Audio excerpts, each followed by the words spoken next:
Hi hello welcome back to our channel. నేను మీ లక్ష్మీ శ్రీనివాస్. అందరూ ఎలా ఉన్నారు? ఎండలు అయితే బాగా ఉన్నాయండి. ఇంట్లోంచి బయట రావాలంటే భయం వేస్తుంది, షాప్ రావాలన్నా భయం వేస్తుంది. ఈ సెలవులు అయితే మీరు ఎలా సెలబ్రేషన్ చేసుకుంటున్నారు, ఎలా స్పెండ్ చేస్తున్నారు కూడా కామెంట్ చేయండి. ఈరోజు టాపిక్ వచ్చేసి హైనెట్లో ట్రాలర్ అనమాట. అంటే దీని ట్రాలర్ అంటే స్పెషల్ కట్ చేసేది ఏమి ఉండదు. ఫ్రంట్ పార్ట్లోనే ట్రాలర్ ఎక్స్ట్రా తీసుకుంటాం అనమాట. అంటే ఫ్రంట్ పార్ట్ క్లాతే ట్రాలర్ లార్ వస్తుంది మనకి.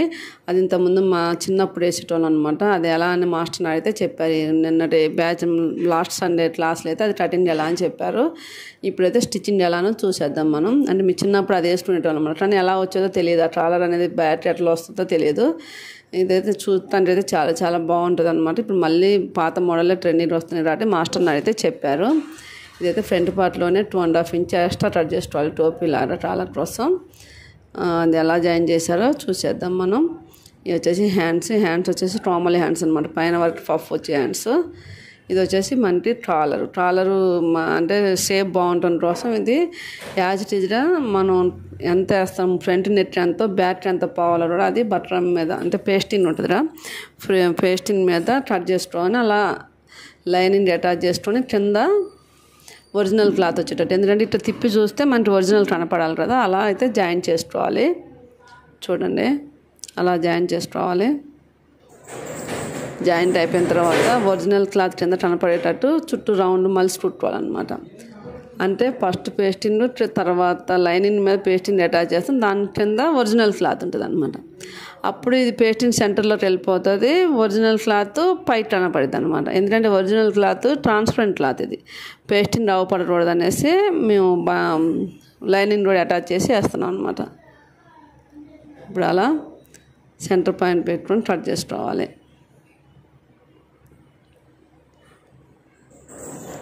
అలా కట్ చేసుకోవాలి.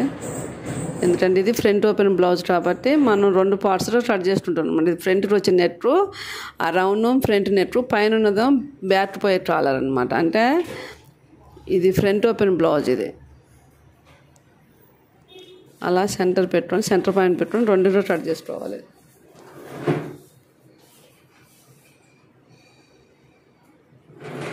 కట్ చేసుకున్న తర్వాత ఇప్పుడు ఫ్రంట్ పార్ట్ ముందు రెడీ చేసుకొని పైపింగ్ ఎక్కడ వేయలేదనమాట. ఓన్లీ అట్లా మనం కట్ చేసుకున్నట్టు కుట్టుకున్నాం అన్నమాట.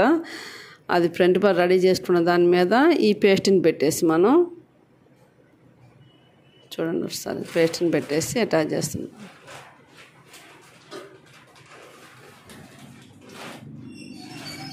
పేస్టింగ్ పైన వైపు పెడతాను.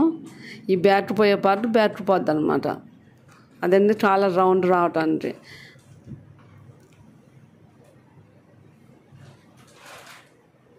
ఫ్రంట్ పార్ట్ మంచి టెల్ పెట్టుకొని అలా జాయిన్ చేసుకోవాలి.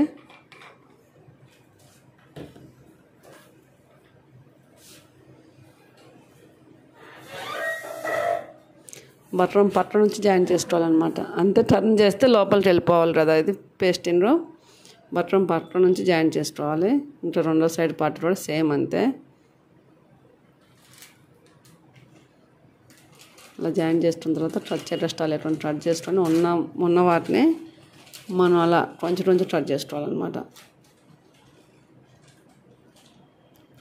ట్రచ్ ఎక్కువ ఉంటే తిరగదన్నమాట మనకి. అలా ట్రచ్ చేసుకొని లోపలికి అయితే బెండ్ చేసుకొని కుట్టు వేసుకోవాలి. లూజ్ కుట్టది. ఎందుకంటే అది చేతి పని అయిపోయిన తర్వాత అది చేసేసి తీసేయచ్చు అనమాట.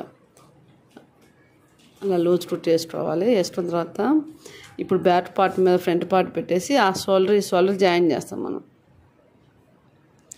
జాయిన్ చేసేటప్పుడు మనం ట్రాలర్ లాగా ముందే కట్ చేస్తున్నాం కదా ఫ్రంట్ పార్ట్లో, అది బ్యాక్ పార్ట్ దగ్గర అటాచ్ అయ్యిద్ది అనమాట. చూడండి రెండు ఫ్రంట్ పార్ట్ నుంచి ఇటు నుంచి జాయిన్ చేసాం అనమాట.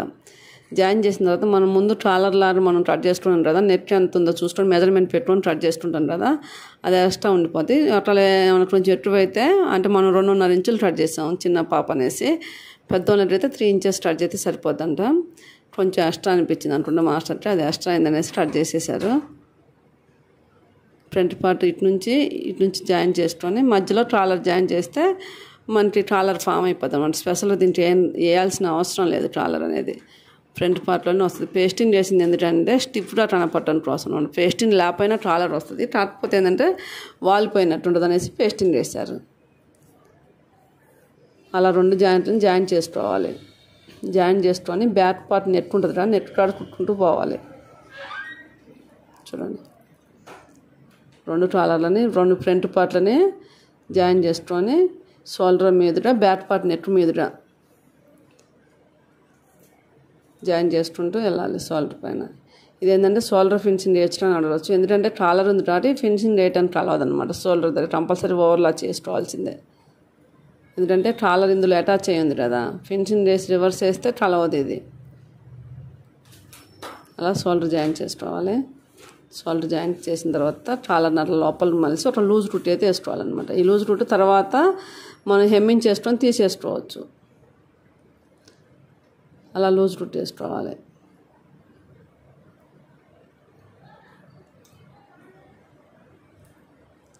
ఓన్లీ హెమ్మింగ్ మలరటం కోసమే వేస్తున్నాను అనమాట, హెమ్మింగ్ కోసమే. ఆ తర్వాత తీసేయచ్చు కుట్టుని. ఆ కుట్టేసుకునేటప్పుడు జాగ్రత్త ఫోల్డింగ్ చేసుకుంటూ క్లాత్ని సారదీయకూడదు.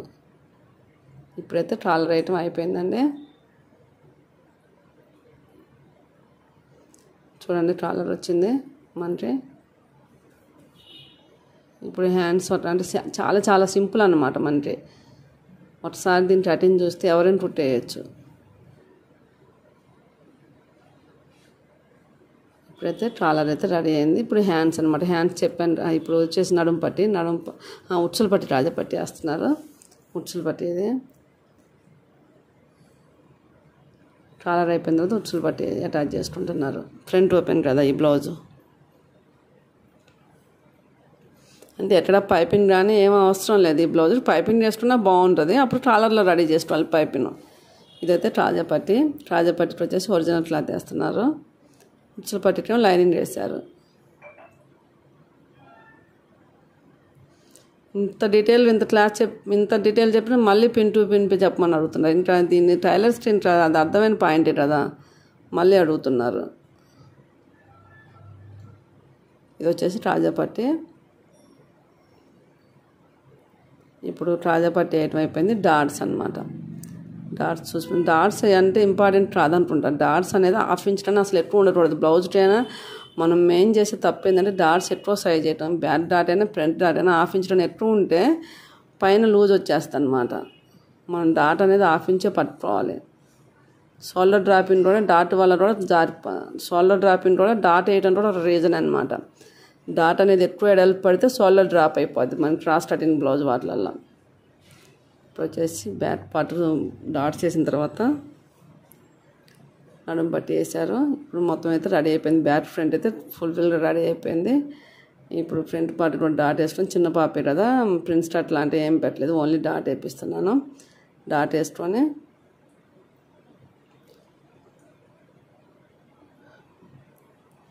ఎందుకంటే డాట్ ఇంపార్టెంట్ కాదనుకుంటాను, డాట్ చాలా ఇంపార్టెంట్. ఇప్పుడు వచ్చేసి హ్యాండ్స్ అనమాట. హ్యాండ్స్ పఫ్ కోసం ఎక్స్ట్రా 2.5 ఇంచెస్ తీసుకున్నాను కదా, అది ఇప్పుడు చివరి నుంచి జాయిన్ చేసుకుంటూ వచ్చి సెంటర్లో ఎంత ఉంటే అంత పఫ్ పెట్టుకోవాలన్నమాట. ఇది క్రోమల్ హ్యాండ్స్. మనకి ఏంటంటే కొంచెం పైన పఫ్ వస్తుంది. కటింగ్ కూడా చెప్పారు కదా మాస్టర్, కటింగ్ చేసేటప్పుడు ఎలాంటి టిప్స్ తీసుకోవాలనేసి. మా స్టూడెంట్స్ అయితే కటింగ్ చేసుకునేటప్పుడు క్రోమల్ హ్యాండ్స్ ఎలాంటి టిప్స్ తీసుకోవాలి చెప్పారు కదా. స్టూడెంట్స్ అందరూ అయితే దాన్ని ఫాలో అయితే బాగుంటుంది. ఇది వచ్చేసి మనకి సెంటర్లోనే పఫ్ వస్తుంది అనమాట. చిన్నపిల్లలకైతే భలే బాగుంటుంది. ఇది సెంటర్లో ఎంత వస్తే అన్ని పఫ్స్ ఇంచుమించు ఒక 6 వరకు వస్తాయి అన్నమాట ఫీల్స్. మిగతా అంతా డైరెక్ట్ జాయిన్ చేసుకుంటూ వెళ్ళిపోవచ్చు.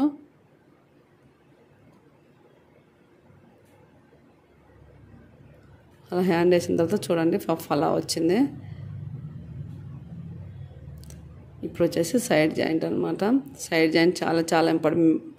మనకి బ్లౌజ్లో 50% సైడ్ జాయింట్ మీదనే డిపెండ్ అయి ఉంటుంది అనమాట. కొంతమంది సైడ్ జాయింట్ ఎట్లా పడితే అట్లా చేసేస్తారు, అలా చేయకూడదు. ఇప్పుడు డాట్ బ్లౌజ్ కానీ షేప్ బెల్ట్ లేని బ్లౌజ్ అయితే 4 పార్ట్స్ సమానంగా తీసుకోవాలి. అదే క్రాస్ బెల్ట్ బ్లౌజ్ అయితే బ్యాక్ పార్ట్ నుంచి షేప్ బెల్ట్ వచ్చిన ఏ బ్లౌజ్ అయినా సరే బ్యాక్ పార్ట్ 1 ఇంచ్ ఎక్స్ట్రా తీసుకోవాలి. సైడ్ జాయిన్ చేసేటప్పుడు ఫ్రంట్ పార్ట్ 1 ఇంచ్ తక్కువ తీసుకోవాలన్నమాట. అది మన స్టూడెంట్స్కి అయితే మాస్టర్ చాలా క్లియర్గా చెప్పారు. అలా ఫాలో అయితే ఫిట్టింగ్ చాలా పర్ఫెక్ట్గా ఉంటుంది. ఇది డాట్ ఉన్న బ్లౌజ్ కాబట్టి 4 పార్ట్స్ సమానం తీసుకోవచ్చు అనమాట. బ్యాక్ ఫ్రంట్ సమానం తీసుకోవచ్చు. సైడ్ జాయింట్ ఏముందిలే ఎలా పడితే అలా ఉంది. సైడ్ జాయింట్ చాలా ఇంపార్టెంట్ అనమాట. మనం మాస్టర్ 13లో కానీ మాస్టర్ స్టిచ్చింగ్లో అయితే సైడ్ జాయింట్ అయితే చాలా ఇంపార్టెంట్ ఉంటుంది. ఎందుకంటే మన 50% బ్లౌజు కస్టమర్ లూజ్ ఉన్నట్టు వదలలేదంటారు, టైట్ ఉన్నట్టు వదలలేదంటారు. టైట్ ఉంటే ముందు హ్యాండ్స్ టైట్ ఉంటే చెయ్యి పైకి పట్టకపోతే ఏమైందంటే మొత్తం కూడా షోల్డర్ కాడికి ఎట్టదు, ఇట్లా పట్టే షోల్డర్ అంతా ఇట్లా ఎడల్పు నెట్ షేప్ సరిగా రాదనమాట. హ్యాండ్ లూజ్ కూడా మిడిల్ హ్యాండ్ తీసుకోవాలి, కింద ఎల్బో హ్యాండ్ అయితే కింద తీసుకోవాలి, మిడిల్ హ్యాండ్ లూజ్ కూడా తీసుకుని హ్యాండ్ జాయింట్ చేసుకోవాలి. మాస్టర్ క్లాసులు అయితే సూపర్గా ఉన్నాయండి, చాలా చాలా యూజ్ అవుతున్నాయి టైలర్స్కి అయితే. మీ ఇంట్లో ఎవరైనా మిస్ అయిన వాళ్ళు ఉంటే మళ్ళీ నెక్స్ట్ బ్యాచ్ జూన్ 9th బ్యాచ్లో అయితే జాయిన్ అవ్వండి. నా వీడియోస్ నచ్చితే లైక్ చేయండి, షేర్ చేయండి, కామెంట్ చేయడం మాత్రం మర్చిపోద్దు. ఇలాంటి బ్లౌజ్ చిన్నప్పుడు మీరు ఎంతమంది వేస్తున్నారో కామెంట్ కూడా చేయండి.